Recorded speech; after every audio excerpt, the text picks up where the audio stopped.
Bonjour à tous et bienvenue sur le tutoriel macplanet.com.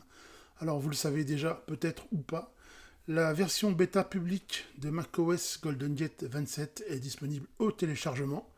Alors bien sûr vous allez pouvoir l'installer en prenant soin de prendre quelques précautions, sauvegarde Time Machine, etc. Bon voilà.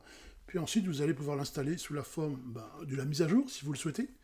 Vous allez vous rendre en premier lieu sur le site beta.apple.com, donc /fr pour la version française. Cliquez sur le bouton s'inscrire. Donc là, on va s'inscrire avec son identifiant Apple et son mot de passe Apple, d'accord? Je fais mon inscription.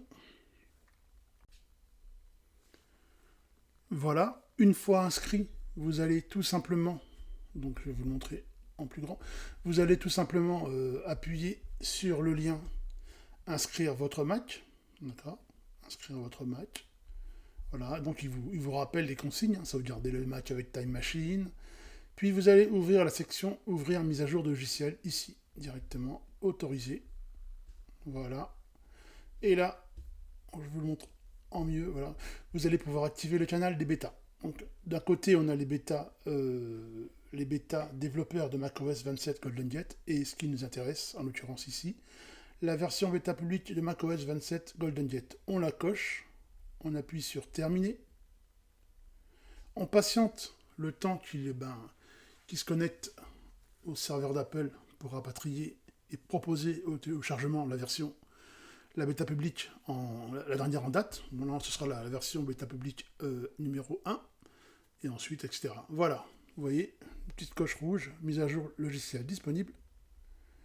Il ne vous reste plus qu'à, voilà, vous appuyez sur le bouton mettre à niveau maintenant, et là, ça va, attention, je précise encore, c'est la mise à jour classique, ça va installer macOS GoldenJet 27 par-dessus la dernière version que vous utilisez actuellement.